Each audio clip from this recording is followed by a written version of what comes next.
welcome to the Creative Point of View podcast. My name is Ethan. My name's Noah.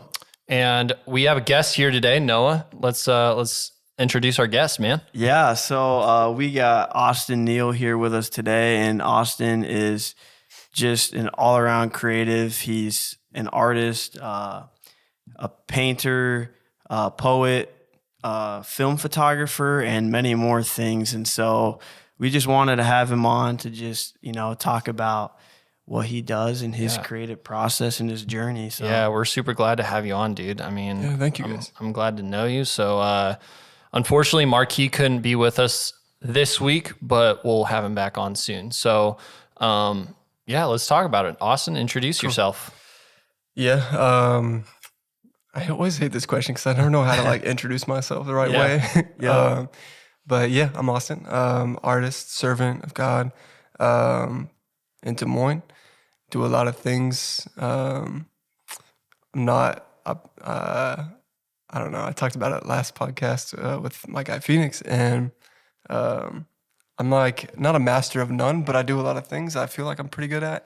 Yeah. I don't know. I do a lot, but above all that, I'm a servant of God, and everything that I do is like a direct representation of that in a form of worship. That's awesome, dude. Yeah. So are you from Des Moines originally? Yeah. Right. Born and raised. We moved around a little bit in the suburbs like Urbandale, West Des Moines, Waukee, Clive even for a little bit. And then I just moved to Des Moines with my new wife. Yeah, man. Congrats. Yeah. You've been married, what'd you say, 6 months now? Yeah, 6 months today. That's awesome, man. Flew by quick. Yeah, but that's super awesome. What do you do as your primary job then? Yeah, so I actually work at Hyatt Middle School with Boys and Girls Club. I've been there since last May now, and pretty much just hang out with middle schoolers all day, making sure they get to class, not fighting each other, making sure they're doing their schoolwork. And then after school, we do programs for them and keep them entertained as much as we can. That's important. Yeah. That's super huge. I mean, even just with the climate of just like where people are at and just how they grow up now, just with social media or just with how they're influenced, it's super huge that you're able to influence kids like that. Yeah, so that's super awesome, man. I love it. It's been my first job that I've been I really love this place, Yeah. The only thing that sucks is the pay, but God still blessed it, and He has me there for a reason. So I'm not really worrying about it too much. And He's come through every time, so it's cool.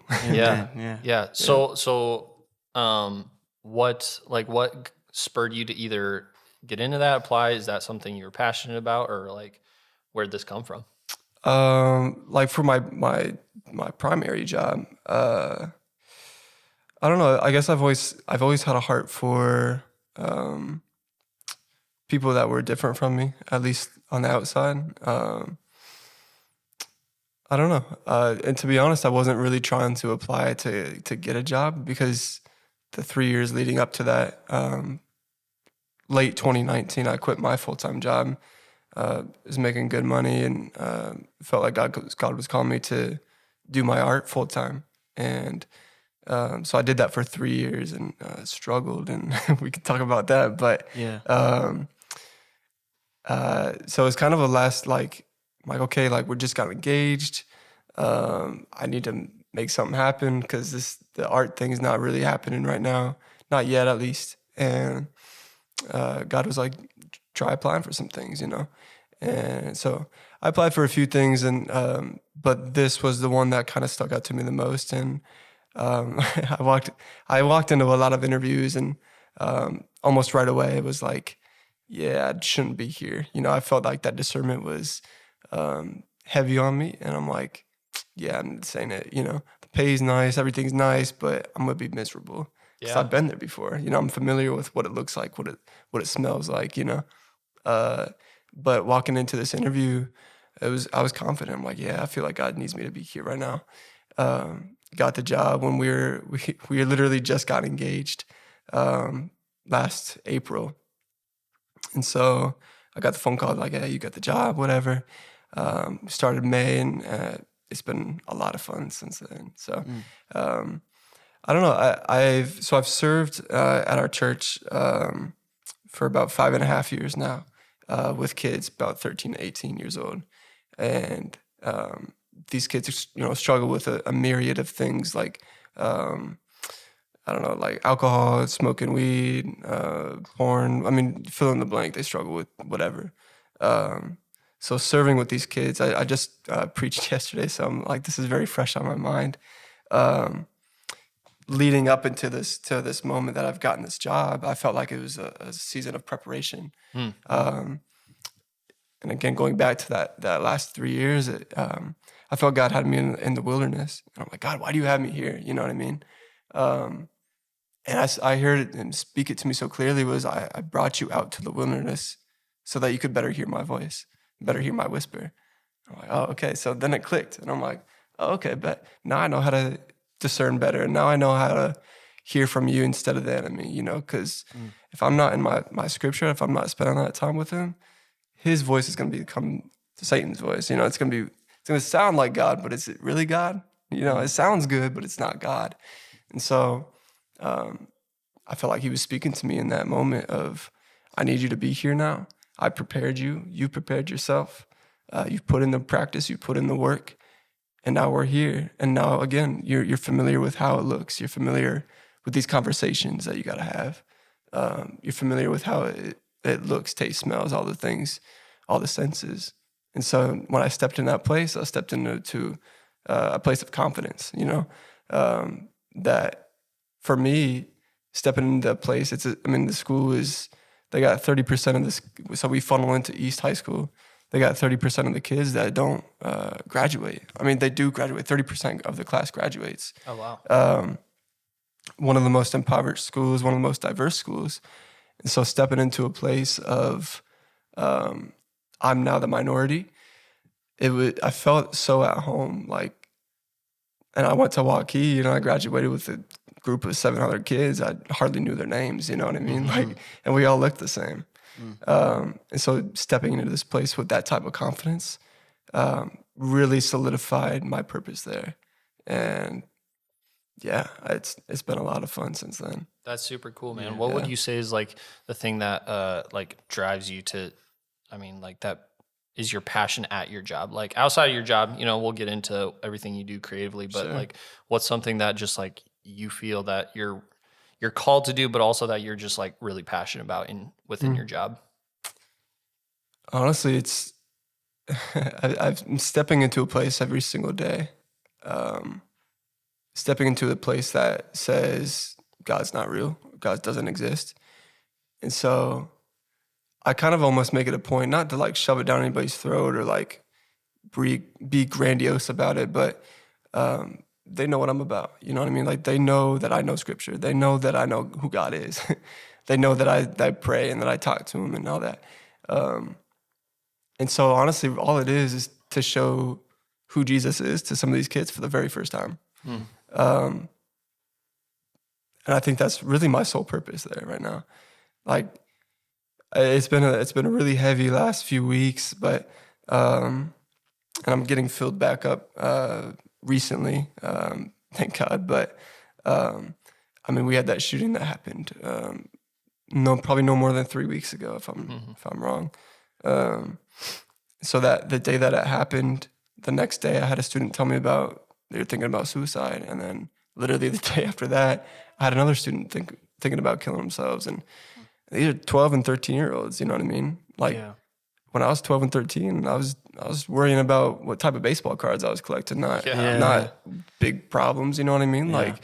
And so I'm like, these kids got a lot on their hearts, and if they don't know Jesus, man, that breaks my heart, because then they don't have anybody to lean on. Yeah. They got their parents, of course, they got their friends, but their friends are also 12 and 13 struggling with the same things, and parents are parents. You don't want to talk to your parents all the time about what you're going through, and maybe they don't understand, but coming from a place of, I guess, humility, and kind of literally getting on their level and getting on. I had a student, they were kneeled over, just bawling, and this was the day after the shooting, and they're just going through all these things, bullying, and it is a tough thing to go through. And we talked for an hour straight, and they're like, just pouring out their heart to me, and I hardly know them, but they trusted me enough in that moment to be like, this is all I have, you know? Yeah. And at the end, I'm like, what do you believe in? Like, do you believe in God? Do you believe in a Buddha? I mean, what do you believe in? And they're like, I don't really know. Like, I don't really believe in something, I guess, you know?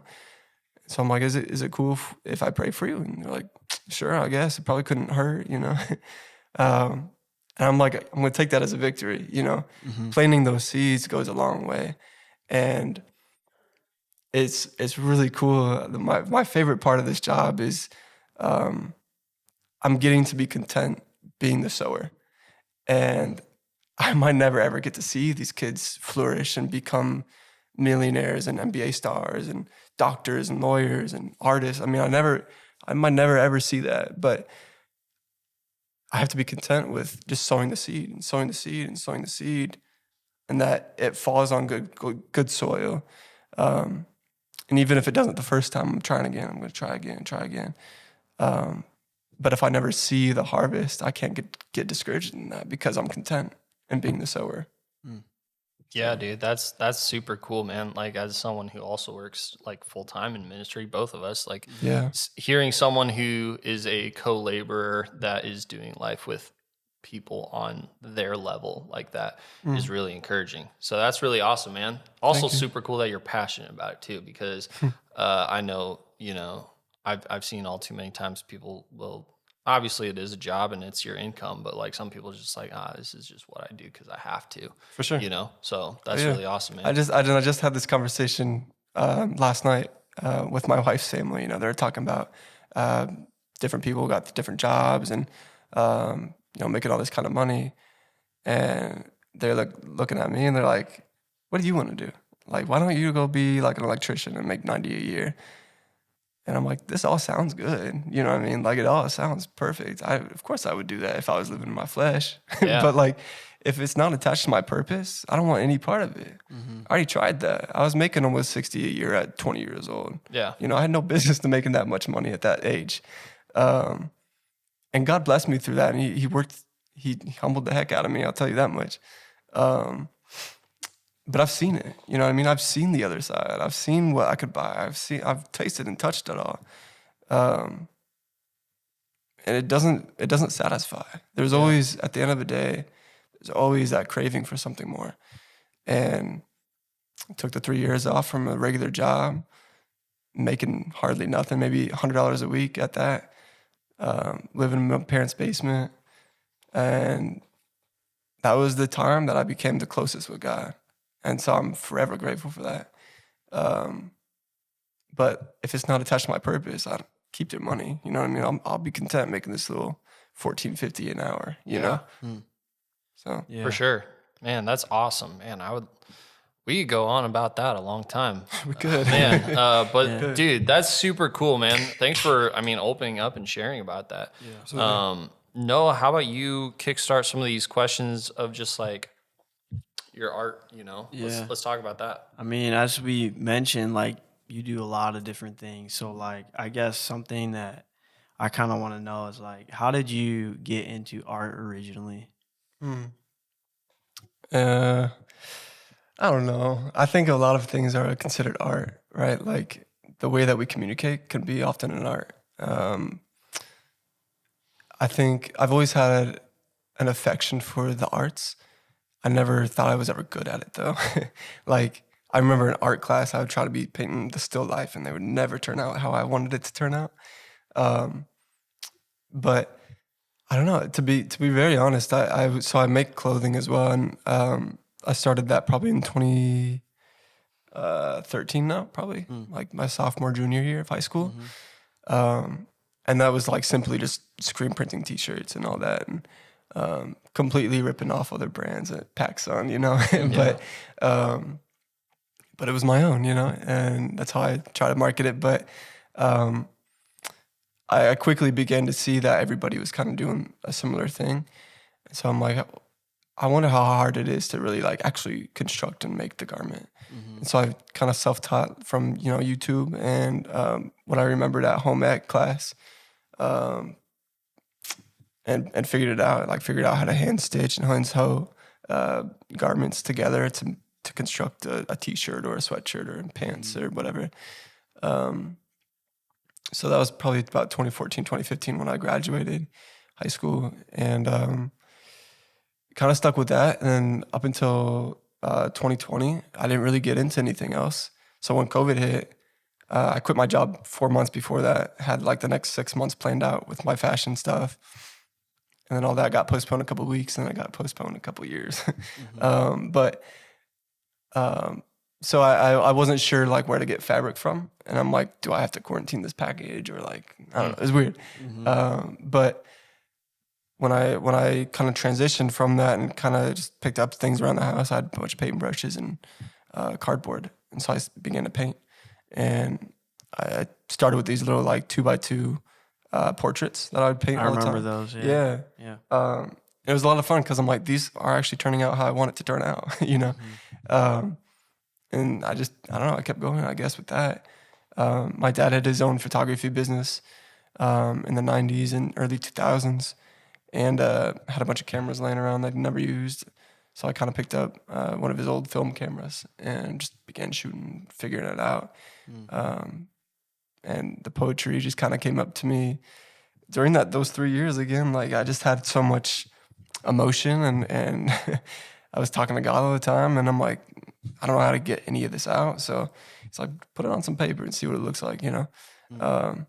That's why like my favorite book of the Bible is Psalms. Like I just love reading it, especially like King James Version. Like they got the most like language in there that you've never heard before, but it's so beautiful. It's so descriptive, you know? And I love it. But so yeah, that's kind of how I got into those different avenues, I guess. Yeah. Which one do you feel like is your strongest? Like which one do you really lean towards? I kind of touched on it in Phoenix's podcast, but honestly, it kind of comes to me in seasons, I guess. I don't know. It's such a word to use in the church, but like, I don't know. It ebbs and flows, right? Like one season I might be painting and be all in on the painting, and then God's like, all right, let's try some poetry now, you know? Kind of get these different emotions and feelings out in different mediums. Just so I don't burn myself out, but also if I don't feel attached or connected to what I'm painting, then I'm like, I really got to try something else. Let's try photography and go capture whatever it is, you know? Or poetry or whatever it is. So currently in this season, it's been poetry. I've been writing a lot of poetry lately, and I've written a couple books a few years ago.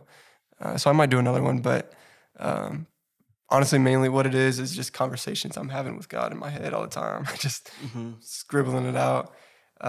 Could be 2 pages long or it could be 2 lines long. But yeah, that's kind of where I'm at right now. That's cool. Yeah. What film camera do you shoot with? So I have a Pentax K1000, very basic, 35 millimeter. And then I have a Canon Rebel XS, I want to say. Yeah. So, and then I actually just found 2 other like point and shoot cameras. I had a Minolta point and shoot, but it doesn't work anymore. Do you self-develop? No. I wish I had the patience to figure that out. Yeah, but I'm the same way. no, It's like, I I think that would don't. be really cool to learn, but Yeah. I don't have the space for it or Yeah, the that too. patience. Yeah, no, I take everything to Des Moines Film Lab Okay. out by Drake. He always gets me right about a couple of days to wait for film to come back. So, yeah. That's cool, man. So poetry is, I would say, like what you're working on right now. What's something, or is there anything you can cue us in specifically that's like, like this is something that either you've felt like passionate to work on specifically, or that you see yourself doing in the future, whether it's poetry, film, or clothing, or what's like, I don't know, something that's inspiring you to go forward? Yeah, that's a good question. I'm always thinking about other things that I could be doing. I kind of blame that on my retention of remembering things. I'm always thinking about something, I feel, and so I don't know. I'm trying to let's try to remember real quick, real time.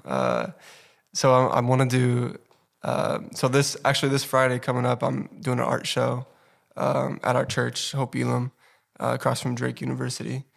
and it's gonna be 11 artists that'll be there and showing their work. I'll just be hosting, so I'm not gonna be showing anything. But so that's like an immediate future.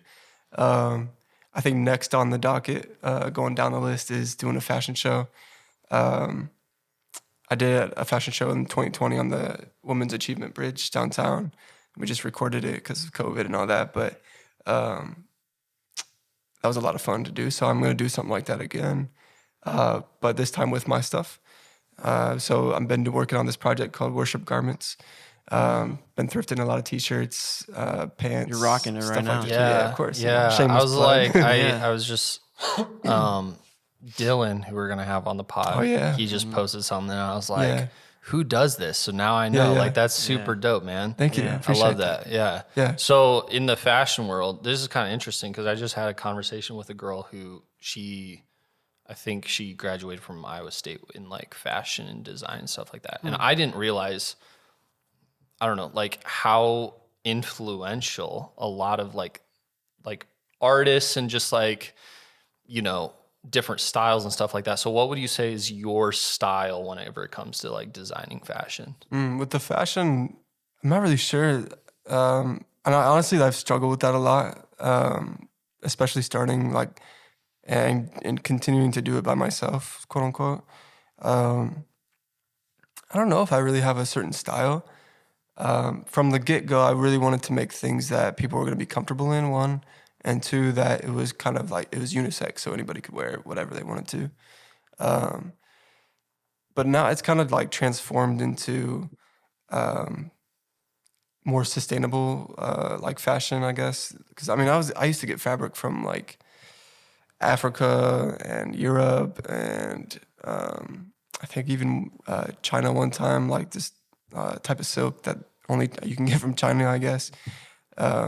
So I don't know, and I would get very small quantities of it. So it'd be like 4 yards for this piece of fabric, and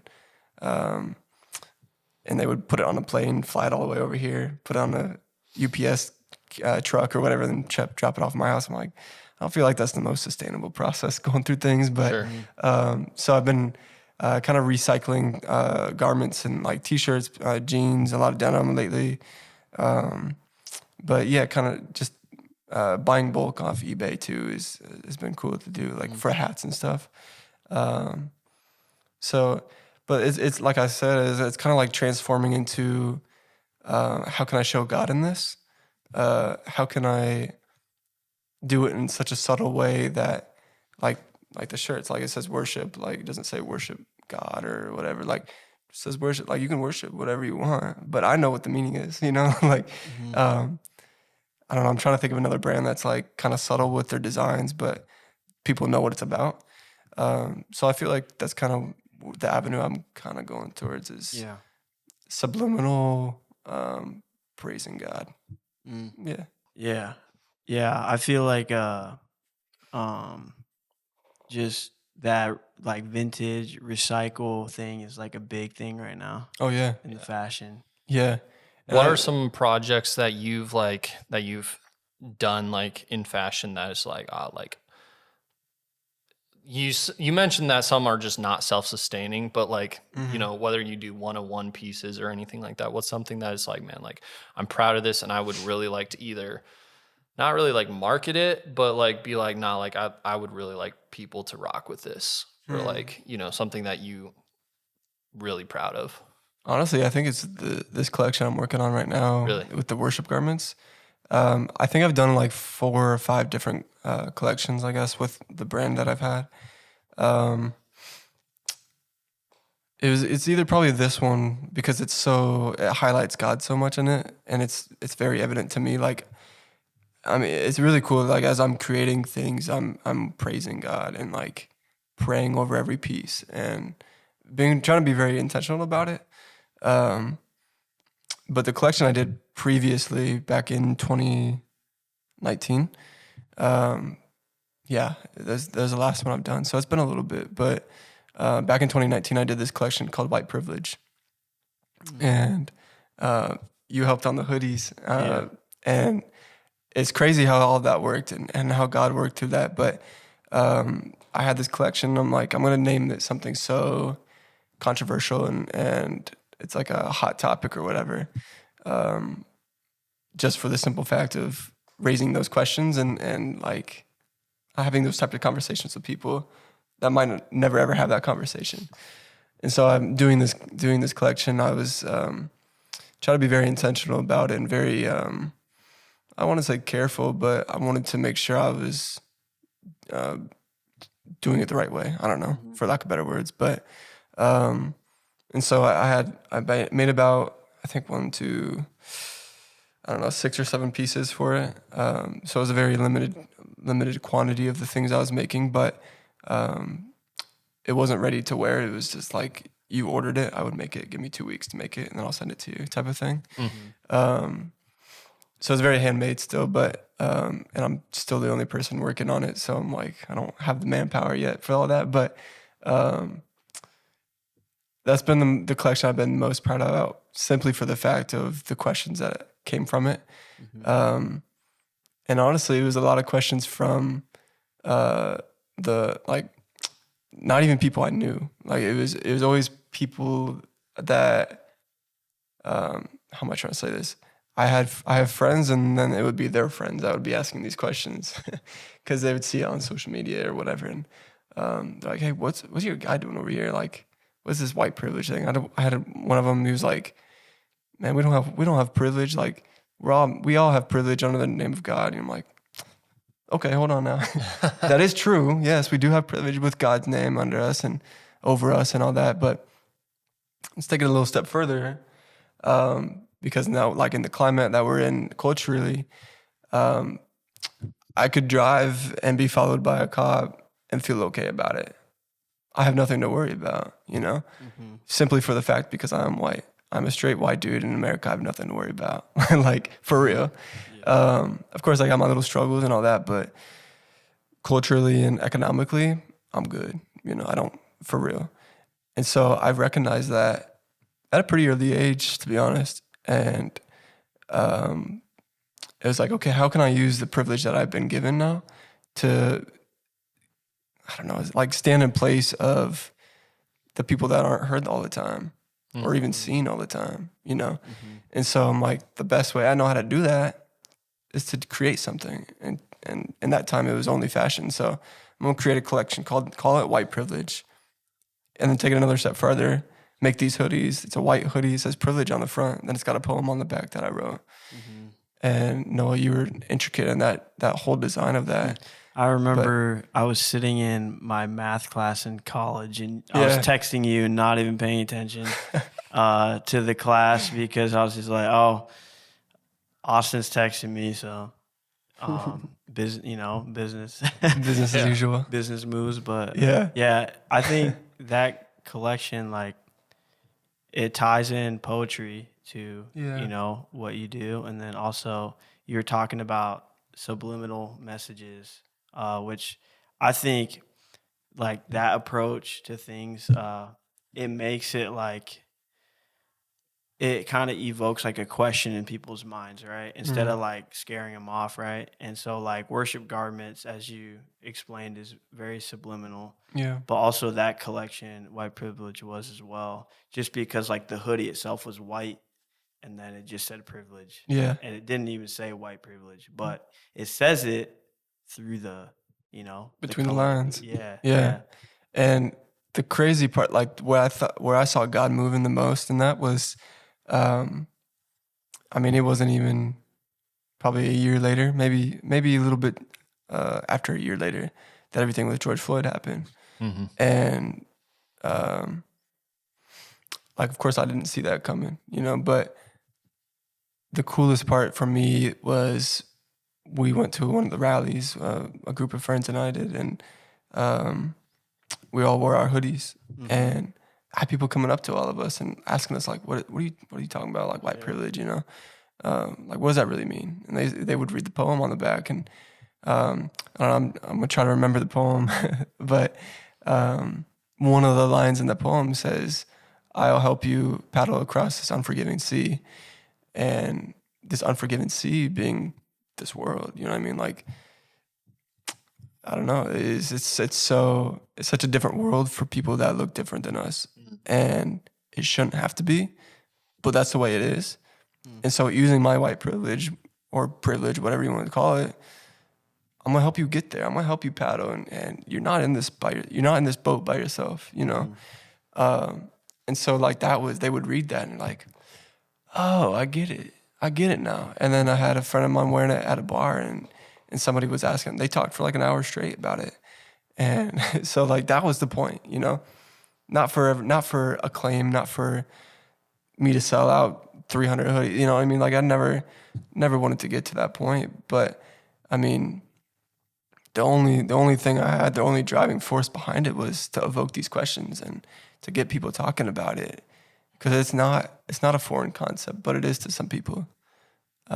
So yeah, I would say that one was a lot of fun. Like to turn a blind eye to things that don't directly affect them, and so bringing awareness to that, I think, is important, especially just like you said, in the climate we have, but also like not coming down with like this like judgmental hammer that a lot of people do. Like, and I've seen it happen on both sides, whether it's, you know, like white privilege or, you know, any kind of systemic racism, where people come down with like the judgmental hammer instead of the, hey, let me help you understand and let me help you get to where you want to be. It's like cancel culture. Yeah. You know what I mean? Like, I hate it so much, but I understand it. Yeah. Because it's from a place of hurt. It is. You know what I mean? Like, man, F you, you hurt me, I'm going to cancel you. Right. Forget about you, you know? Yeah. Like, it's goofy to me. Like, why are we so quick to be like, you don't believe in the same thing I do?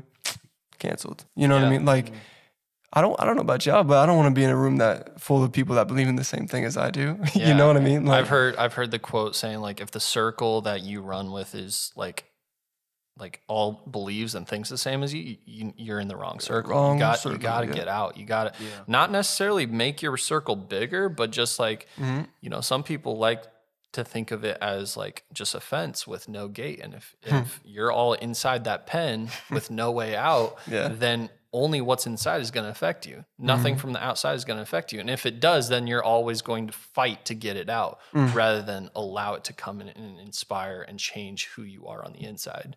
So I think that's really awesome. Yeah. Really inspiring, dude. I appreciate that. Yeah. Have you done any like collabs or anything like in the Des Moines community or just in general with other artists that like you can point to, or like, anything collaborative? Yeah, I've done a few. Obviously the hoodie with Noah, that was a lot of fun to do that. And we texted a few mocks back and forth to each other, and I'm glad on the one we landed on because it was top tier on your part. I just wrote the poem. So yeah, I had that. I did a poem book with my friend Scott. So it was like a poem book and also a photo book. So we would have a photo and then a poem next to would be about that photo. And we called that an ode to Des Moines. And so that was, again, it was a lot of fun to work with somebody else in that. I'm trying to think, I don't know. I've done photo shoots for people. Obviously Tobias. We've done a lot of photo shoots together. Currently, I'm working on a team of people with for Billy Be Well. We're figuring out merch and all that kind of. So we've rolled out T-shirts and hats and jackets right now, and then coming up in this spring, we'll drop a few things as well. But just be on the lookout for that. Yeah. It's been awesome, a lot of cool. It's been a lot of fun to work with people that I don't know for a very long time. Like, so in that team, it's obviously Billy, but then it's me, our friend Riley Smith, Mike Turner, and then also Borg is helping out with that too. So we're all kind of collaborating on a joint collection, I guess, if you want to call it. Cool. So yeah, it's been a lot of fun to do that, and I'm really looking forward to next few pieces that we have for that. But what do you think that has like taught you like working with a team and like collaborating with people? Um, if you asked me that question like 5 years ago, I'd be like, man, I can do this on my own. I don't need a Yeah. team. But now it's a lot of fun because I'm like, I'm thinking, how can I take the back seat on this? You know what I mean? And that's a hard question for myself to ask and answer. Like I don't want to take the back seat on things a lot of times. But I know to get to where we need to be at, I know I need to step back on a lot of things. Maybe one because I don't know how to do something, or two is just it's not my space to speak in. And so I've stayed true to the things that I know I'm good at in that group. I think that's the same for everybody else there. Like Mike is good at sourcing and getting things quickly and processed well done in a timely manner. Riley is extremely talented at creating the actual garments, and designing them, and finding suppliers as well.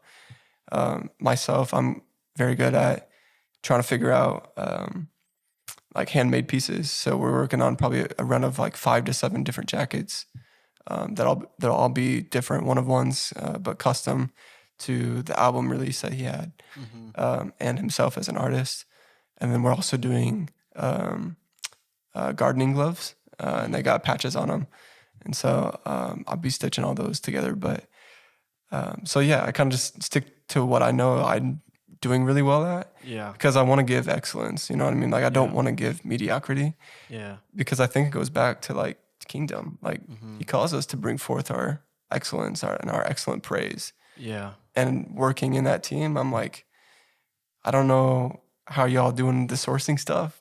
I want to figure it out. And then I want to understand how you guys do it. Soaking in like other people's skills and knowledge, and like it's kind of like humbling too, I've kind of had to grow in that area too. I mean, because when I first started doing my thing too, I mean, I was just like, I want to do it all by myself. But then you hit this point where it's like, I can't do it all by myself. Like I got to have people like in my circle that can, help me learn and grow and push me, So, yeah. And that is something I learned pretty early on too, like with starting my company, or I guess, or the brand. Like you don't want to be able to do everything on your own. I mean, that's a lot of work to do on your own. Like you'll get burnt out real quick too, and then you'll fall out of love with it. And I never want to get to that point of, man, I gotta do this, I gotta go to this meeting, I gotta do that. But I never want to get to like I'm burnt out. I don't want to do anything with it and be done with it and drop it, because then I feel like I'd be doing a disservice, not just to myself, but to those that need to hear what I'm creating, because God's speaking through me and everything that I do. And I don't want to I don't know, maybe I'm taking this a little too serious, but like, I don't want to rob people of what God's trying to do through me for them. You know what I mean? So yeah, that's important. So who are some people that you want to, like, in a dream scenario, like who would you want to work with? Like some dream, like artists or, designers or whatever. If you were to collaborate with anybody, like who would be your like top 3 or top 5? Dang. It's kind of a tough question. Yeah, it is. Man, I don't know. I to be very honest, and like this isn't just an answer to be like, oh, that was a really good answer. Like, I really enjoy working with other people in Des Moines and really figuring out how can we elevate Des Moines all together. Yeah. Because we're like right here, and Kansas City is like right here, and Omaha is right here, and Minnesota's right here. Like we're all so similar. Yeah. Proximity. But you go to Kansas City 2 hours away, and it's like their fashion and art scene is like 20 times what we got. You know what I mean? Like we have the potential to be something like that. But I don't know. Like I'm very curious what other communities are like in the art and the fashion scene in other states, because here I feel like it's such a tight family. You know what I mean? Like I would second that. Yeah. Like I don't feel like many people have animosity against anybody. And if they do, they'll squash it, or they'll be like, man, we're kind of going through this, but at the end of the day, we're working through it, whatever. Yeah. And I've seen that like firsthand. It's been really cool to witness that and be a part of that. Yep. But top 3, I don't know, man. To be honest, I like the Pharrell move at Louis Vuitton. I like that a lot. Big fan of Pharrell. Another artist, Toby Nwigwe. I don't. That's how you say his last name. Yeah, we I were think talking so. about Yeah. him like a couple episodes Yeah. ago. Yeah, Oh, yeah? Marquis was saying like Oh yeah, how he's really inspired by him. Yeah. What he's doing. yeah. He's cool, man. I've been following him since like 2017, probably 2017, 2018. And yeah, it's like completely organic. You know what I mean? Like he's grown everything on his own in his home, and of course he's got a good people around him and a team now. But even back then, he had a team around him doing things for him and with him. But he's like visually appealing in all of his music videos and everything, and also the fashion stuff that he does too is top stuff. So I definitely say those two. Man, I don't know. I'm trying to think of other brands that I really enjoy. I would say Ruigi Villanosor. I think that's how you say his last name. He has the brand Rude, RHUDE, out in California. He's also the creative director for Bali. That just started back up again. So I would love to work with any of those people, but That's dope. God willing. Yeah. So, yeah. Yeah.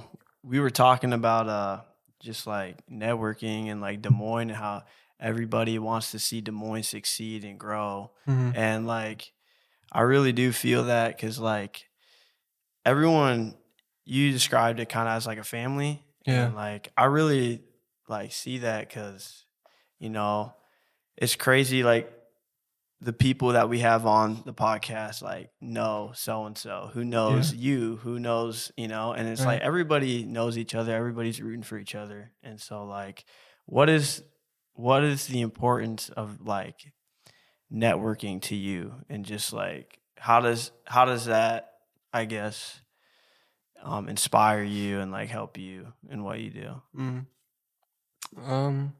When I quit my job, it was how can I network with as many people as possible to do something for me. And now it's how can I network with people to do something together, but also what I can do for them. You know what I mean? Because it's like, I don't know. I mean, obviously we know it's our world is such a go and get yours. You know, like chase a bag, go get it. So it's a rat race, right? Like you'll be chasing that bag your whole life. You know. You know, you got to network with the right people. It's always how you or who you know what I mean, to get you in these doors and do these certain things, which I think there is validity to that. But also, I don't know, just it feels gross to me, like to do that, you know, and to like get something from somebody. And I've been to like these super pretentious like networking events, like at a hotel or a banquet hall or something, and it's been like, oh yeah, I'll give you my card, you give me your card, we'll connect, you know, and get lunch, and never hear from them, you know. It's like that was a waste of 3 hours. But I think once I switched my mindset of from what are they going to do for me, or like where are they going to get me to, it's now what can we do together, or what can I do for them. So now if I see a need in something from somebody that I know I can fill sufficiently, I'm like, hey, like I see you need a photographer for this event. Like I only shoot film. Would that be something you're interested in?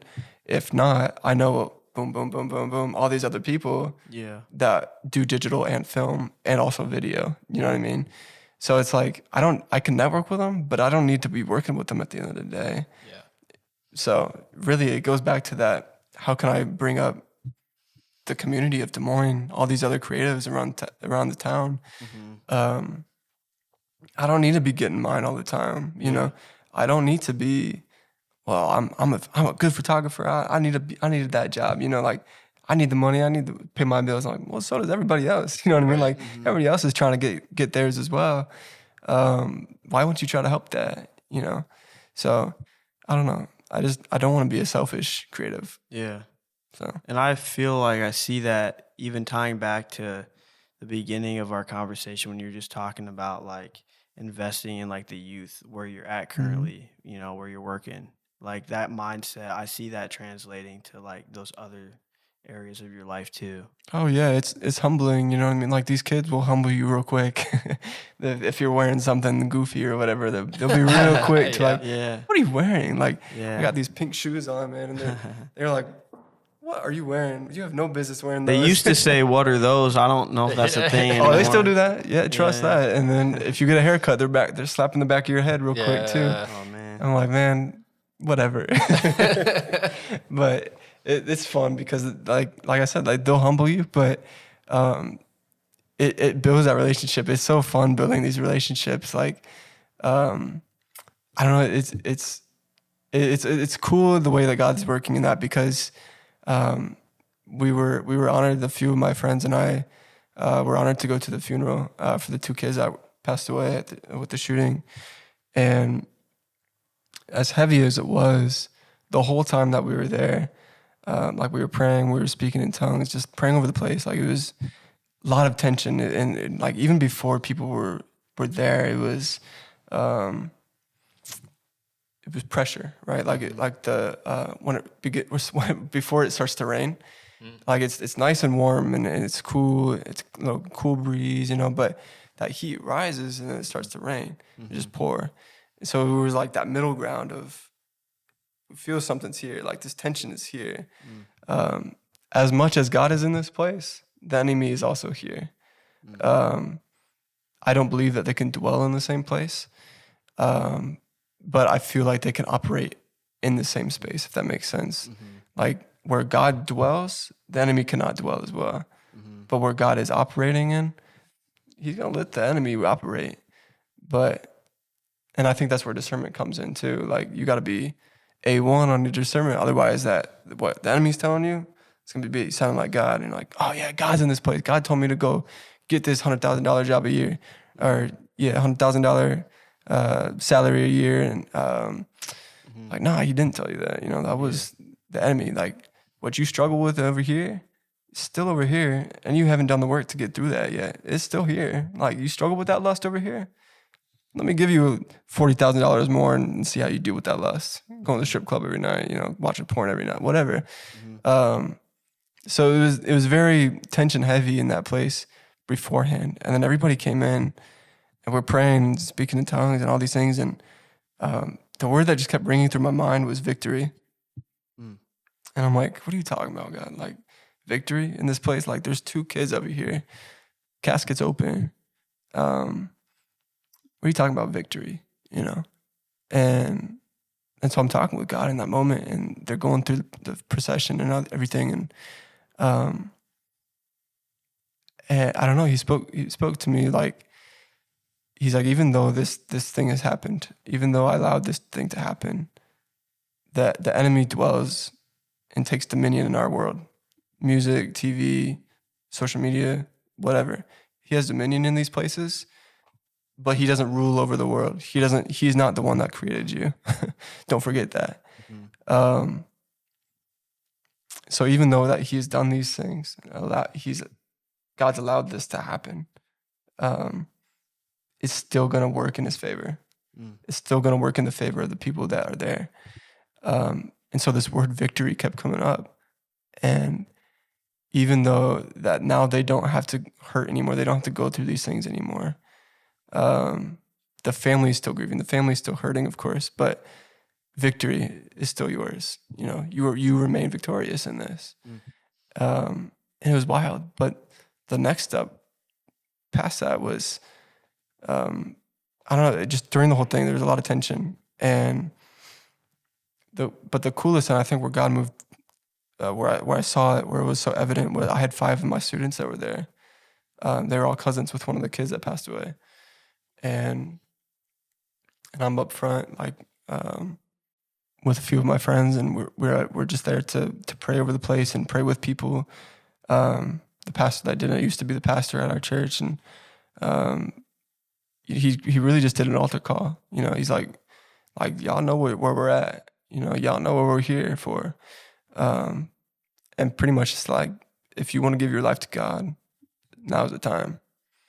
And you got a choice. You can go to that or you can flee from it. And it was really cool because we had probably like 40, 50 people come up front, just crying out.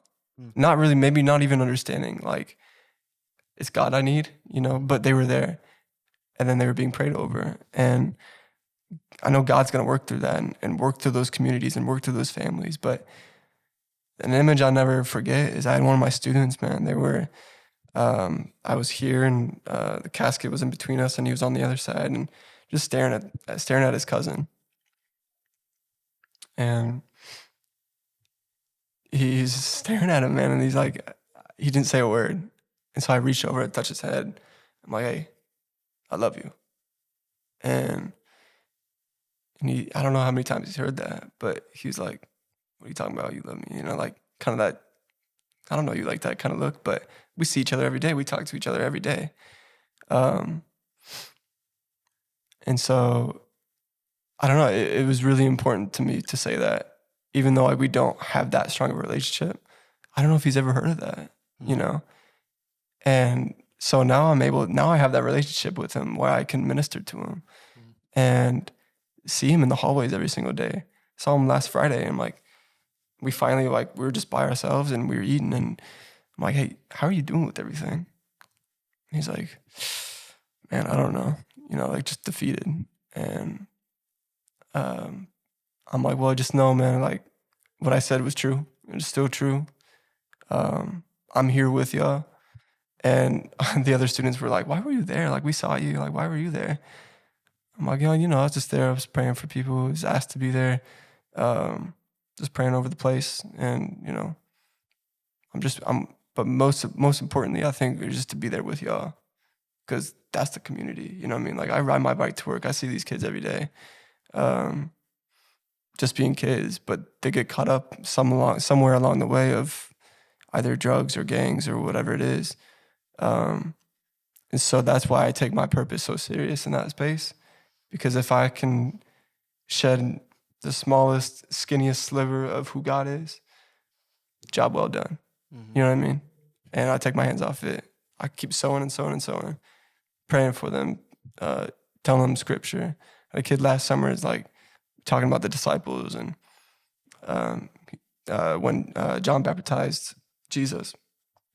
And he's like, that was pretty crazy. Like, Jesus really let him do that? I'm like, yeah, it's crazy, but like, John benefited from that probably more than Jesus did. And he's like, well, can I be baptized? I'm like, yeah, for sure. Like, we could do this right now in the bathroom sink. And so, I don't know, it's really cool the way that God's working in that place and where he has me. I'm very grateful for it. Yeah. What is some advice that you would give to like a younger you or just a younger creative, like, because I'm sure you work with kids that want to grow up and be an artist, whether that's like painting or making music or like photography, videography, like, you know what I mean? Like what is advice that you would give to like the younger generations? I don't know where to start. Honestly, I think the first thing I would say to them, don't take yourself so seriously. Let yourself fail, figure it out, fail again, figure it out again. It's a cycle. I'm still doing that. Really, honestly, what it comes to is like trusting God. I don't know what else to tell them, really. Like, that's what I would tell my younger self. Mm-hmm. But I wasn't in a place to receive that. You know what I mean? Like, and some of these kids might not even be in a place to receive any of that, let alone God, this higher power that they might think is fake or real or whatever. But again, it just goes back to that relationship. I have to build that relationship with them and then have that equity. And now when I talk about Jesus or God or scripture, they're like, oh, you never lied to me. So why would you start now? So it's going back to kind of like the subliminal things. It's like infiltrating. Like, I feel like a spy sometimes in that place. Like, I get to sneak the word of God here and there, but most importantly, these kids get to hear it and they get to let it rest on their heart. Yeah. Like I'm confident in who God's called me to be, Yeah. and I'm okay with that. Yep. You know. Yeah. But for the longest time, like even last year, I had a friend. Do you know Julian? Yep. Yeah. Yep. You gotta have him here too, by the way. But he asked us a question of like, if you were where you are right now, if you were where God has called you to be, or not even called you to be, but if you were where God has placed you in this place right now, like financially, economically, socially, relationshiply, would you be content with that or not? And I'm like, bro, no, I would not be. You know what I mean? Like, I'm not making, I think we talked about it last time we met, and I'm like, bro, no, I wouldn't be. Like, I'm not making any money. I'm not, I mean, we want to get married eventually, and this was before we got engaged and all that, but it was like, no, I'm not content. And so he's like, the trick for you now is to find contentment in where you are right now. Yeah. Because once you find that, you're good. You don't have to, you don't have to Yeah, struggle dude. so I hard to mean, get to where you want to yeah. go. Godliness with contentment is the greatest gain. Oh my gosh, yeah. Yeah. Yeah, like, and I'm so glad he asked me that question too. Like, I'm so glad I'm just now figuring it out. Like I said, like, I'm content now being a sower of these seeds, you know, and if I never see the harvest, if I never reap the benefits of this, then so be it, you know. But scripture says, like, you will know my faithful servants by the fruit that they bear. And bro, he's getting me the oranges, the bananas, the kiwis, everything. Like, I'm good. Like, he's providing for real. And I'm good. Yeah. That's awesome, man. How do you say like your faith has impacted your creativity? You know, there's this my pastor Jesse.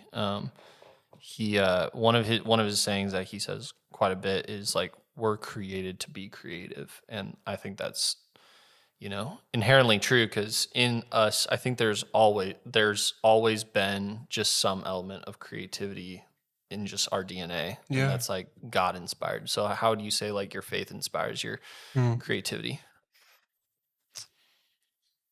Honestly, it's the driving factor. It's the driving force behind everything that I do now. But again, to be honest, like when I started it, it was okay. How can I get as much money as possible? How quickly can I do that? What type of car am I gonna buy when I get all this money? What type of girl am I gonna go for? You know what I mean? Like, there's all these tangible things that I could grasp onto and hold on to. And then when none of that came to fruition, it was like, hey, did I just waste all this money for nothing? You know what I mean?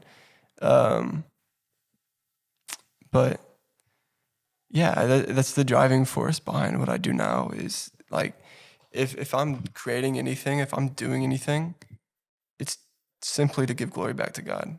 Like, I tell him that all the time. I'm like, God, I give you my creativity. I give you my wife. I give you my family. I give you all my friends. I give you the tangible things that I have. I give you all these things because at the end of the day, it's not mine. I'm just taking care of it right now. I'm stewarding it. I'm trying to steward it really well, and invest into it. And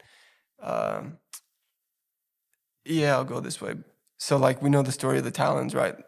The master gave the 5 bags to one of them, or 10 bags, 5 bags, and then 1 bag to 3 different people. 10 bags, invested it, doubled it. 5 bags, same thing.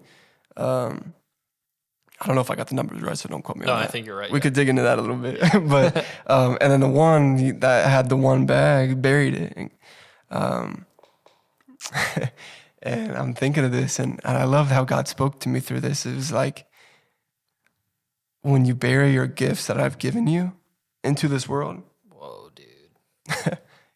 it's gonna become moldy. It's gonna become disgusting. You can't use it. It's gonna you can't. You can dig it back up. I'm like, oh my gosh, I know it's here around here somewhere, using the little metal detector. You know, I know it's here somewhere. Where is it? Oh, I found it. Dig it up. It's never gonna be the same. You lost it. Sheesh, dude. You know what I mean? Like, man. the master, he came back and he's like, all right, good job. Well, what is he say? Good job, my Good, faithful good and faithful servant. servant. Thank you. Good job, my servant, whatever. The one with the one. So what'd you do with it? It's like, wow, man, I buried it because, you know, I didn't want to fumble the bag. You know, I didn't want to mess up the investing part. You know, I don't know how to do that anyways. And, you know, I just buried it because I knew that's where it was going to stay safe. And I think it's so funny because I'm like picturing this. It's so vivid in my mind. It's like the master's like, yeah, go pick that, get that little bag for me if you can. So he's digging it up. It's all moldy. You can't use any of it. You know what I mean? I think about, I don't know, I used to be a big fan of Nipsey's music, and I haven't listened to much of it lately, but I used to listen to a lot of his interviews that he would do, and I'm glad I like got onto that before he passed away. But one of the things that he said that he did, he buried like, I forget the amount, but I want to say like $1 million in his mom's backyard. And when his brother and him went to go dig it out because they needed some money, it was all moldy. They couldn't use any of it. They probably lost 900,000 of that million if it was $1 million. You know what I mean? They lost 90% of what they'd buried. I'm not trying to lose any type of my gift. You know what I mean? Like, I'm not trying to bury any type of my gift into this ground that, even though God's created it, He's called me to go share it with other people, go invest it into these kids, go invest it into my friends and family. You know what I mean? But as soon as I bury that into this world, it's done. Yeah, I mean, like we talk about it with like Isaac, you know, like you gotta practice your gift, you know. You can't just, if you're good at something but you don't use it, like you're not gonna grow, you know. Yeah, no, 100%. And that's, And I mean, even you talking about, I mean, I feel like one of your gifts just from knowing you for this last hour is like connection, man. Like you're really good at building relationship and really like sowing those seeds. And so like you understanding like, yeah, I'm just going to sow these seeds, even in like your creative industry, and be like, I'm going to put out these pieces and I'm going to pray that they fall on, you know, good ground in the right hands of people who can actually take this and further it more than I could, you know, because I think that's like the biggest thing we can do as creatives is understand that we have limits, and if we pass on what we know and what we do to others, that it can go further than just our sphere of influence. 100%. So We talked to Parker just the last episode Yeah. about that too, like investing in the youth and the younger generations who are going to replace us. You know, because we're not going to be here forever. Right. Yeah, I mean, even like the people that are older than us right now, you know, I know a good majority of them are like, I don't know. I don't want to put words in anybody's brains or minds, but a lot of people that I'm around that are older than me are so for younger people that it's like I never would have thought it would be that way. You know what I mean? Like it's really cool to see that, because now it's like we are the church of now, but so is also the fifth graders at Carver Elementary downtown. You know what I mean? 100%. Like, you know what I mean? Like that's the church of the now. Like, of course they're gonna grow up and then whatever, but if we're not investing into the church, it goes back to that talents. You know what I mean? Are we gonna invest what we have and what we know into these kids or not? Yeah. And if we don't, oh my gosh, like that's so detrimental. You know what I mean? Like that's I don't even want to think about it. You know, I want to be able to say, yeah, I gave my time, I gave my gifts to this group of people, or to, but not on any type of like selfish energy or whatever. You know, I want it to simply be for the fact of I played a small part in God using me in your life to get to where you are now. Yeah. And if that's all I do, it's a job well done to me. Yeah. You know? Yeah. Dang, that's really good stuff. yeah, man, that was it right there. That was good. Well, we end every podcast the same way, and it's we want to hear one thing that inspired you this week or as of recent. Gosh, I'm even trying to think of mine, man. I've been typing out lists of things. As soon as I get inspired by something, just I type it type out. it out. Yeah. Just because I know I'm going to be put on the spot. That's awesome, Yeah. dude. Man, I need to start doing that then. If you have one, feel free to go. I'm gonna try and think of. I gotta think on that. I can go. Yeah, you go, man. Yeah. Well, something that just with Austin being here as our guest, like I think about the Des Moines Art Center, because I remember doing a shoot with you there like back in like 2019. I was still in high school. Yeah. And it's crazy. But that place makes me think of you. So you being on here just like makes that whole thing relevant. But every time I go in there, like my personal style as an artist is pretty like minimalistic and like just the architecture there and just, you know, how everything is displayed is very much like that style. Yeah. And so when I walk in there, I just, you know, I get a lot of inspiration and just seeing other people's art on display too. Just seeing like how art has evolved over the years, you know, from like way back up until present day. It's just crazy.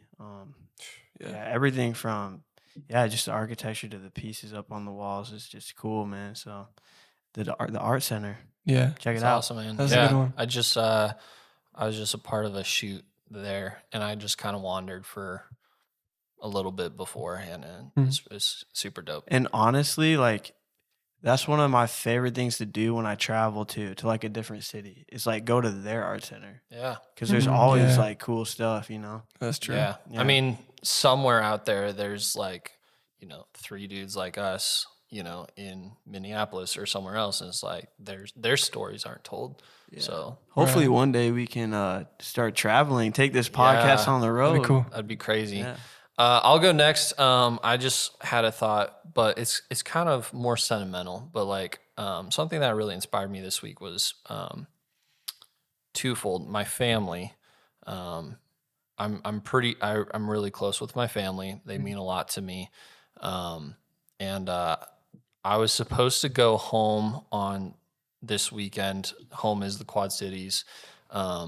And I was actually supposed to go for this worship conference that a circle of churches that I used to be a part of and associated with was putting on. And they're just, I would say, starting to get into more of the like production side of church, whereas, you know, it used to be more conservative, you know, no lights, no haze, no band. It was just, you know, piano, and that was it.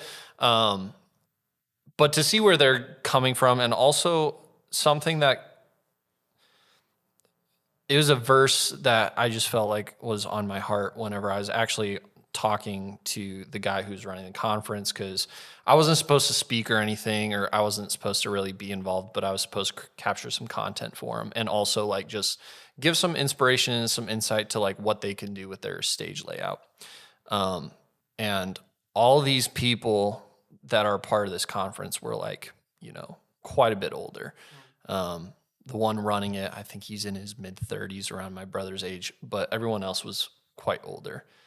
And I was like, I felt like really invalidated in my own head, not by talking to him, but I'm like, man, like I'm 23 years old. I feel like I'm just getting started, but I've also seen a lot, you know, in a very short amount of time. For sure. But like the verse that came to mind was, you know, in Timothy, I think, is let no one look down on you because of your age. Yeah. And it was like, it was just a reminder that like I get so often imposter syndrome where it's like, man, like no one really cares about my opinion. They're just asking because they're being nice, or they're like, they're just, you know, being friendly or whatever. But like, I have to remind myself anytime that I try and influence anybody, whether they're older or younger, that I never know kind of what you're saying, like where that seed is going to fall and like if it's going to be received well. So like something that inspired me was like my family, that they're like still, like my brother, he's always learning. He went to this worship conference and he's learning and he's like growing, not just as a believer, but like as like, you know, someone in ministry, and like he's got big goals and a lot of passion, and I respect him a lot for it. But also like the circle of churches that I used to be a part of for just kind of stepping out from the norm, what they were used to, and also just getting out there in a different way. So That's cool. yeah, That's good. I'd say mine's twofold as well. So I'll say the first one, gosh, what do I start with? So the first one, it wasn't necessarily this week, but it was 2 weeks ago now. So I don't know if it counts, but we'll say anyways. Yeah. So I was invited to a concert out in Ames. It was Lecrae and Dude, Holvey. I almost pulled up to Yeah, that, man. should have. It was Yeah. cool. I heard it was dope. Yeah, it was really good. They put on a great show. Yeah. Saw a lot of people I knew there. It was great. But after the show, we got to go meet Lecrae and Holvey and just talk. Yeah. Like it was really cool to just like I don't listen to Lecrae like that, but I listen to Holvey like that. Yeah, same. That's my guy. He's a good but dude, man. He Yeah, is. he's a great dude. And he's like our age too. Yeah, You know what I mean? met him like two or 3 years ago, and like I mean, just like kind of talking to him like on this level, I was like, this is cool, man. Yeah. And the influence he has on our generation. Oh man. Yeah. But like he's so humble about it. Yeah. You know what I mean? Like both and Lecrae. Like Yeah. he's been that guy for a minute now. Yeah. Like I don't know. He's like the Drake of Christian hip hop, you know, I guess if you will. Like I don't know if he'd appreciate that, but anyways, like it's a compliment. Maybe he'll Lecrae. hear this. Yeah. Yeah.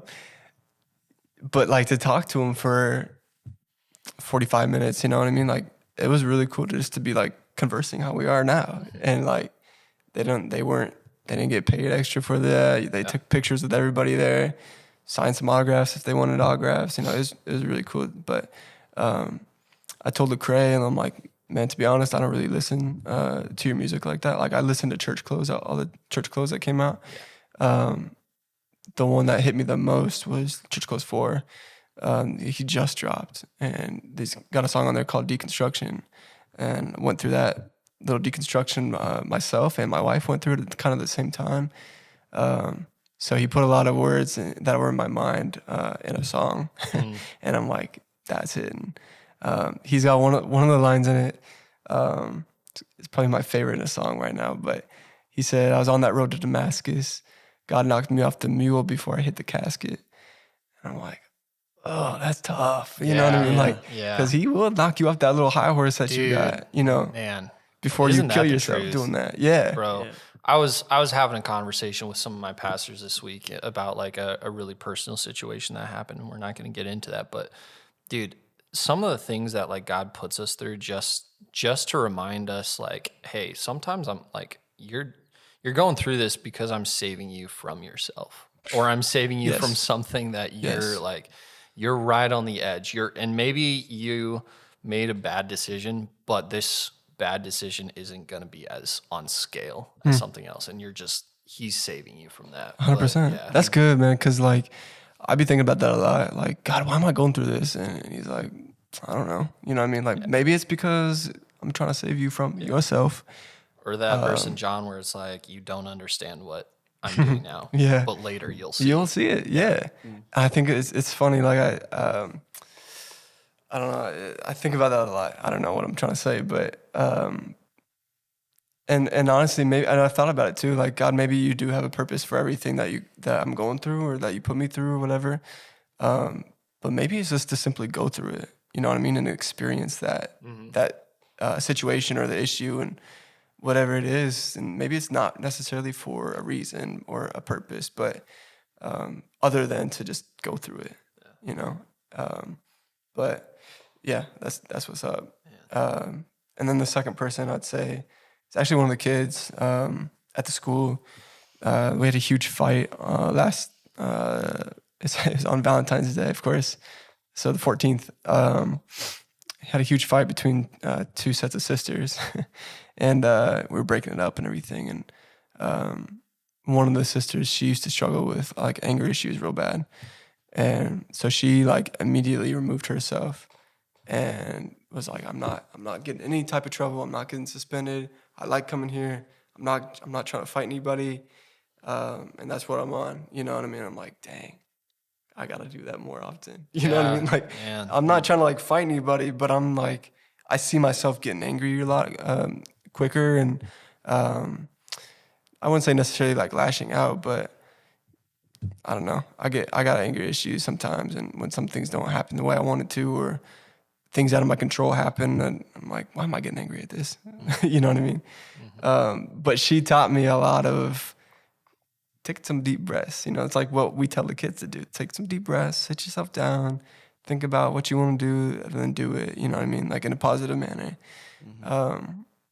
But she taught me that in an instance of 3 minutes. You know what I mean? So Good, dude. that was inspiring to me. Yeah. Yeah. Dang. Man, this was a very different episode for us, and Really? dude, I'm loving it. Like this Yeah. was good. That's man. fun. I appreciate it was y'all. Good. Yeah. I've been telling people this, like, we'll see, you know, if it happens, but a year from now, like, I think it'd be dope to have everybody back on, Absolutely. you know, Oh, yeah. Yeah. try and get them back on the same day and just like check in and see, like, Yeah. how has Austin been doing a year later, you know? That's cool. Yeah. Looking forward to seeing more worship garments releases, and man, It's gonna be just your fun. creativity kind of flow. So, Yeah. well, thanks for being on, dude. Thank you guys, for real. Yeah. So this has been the Creative Point of View podcast, and we'll see you guys in the next video.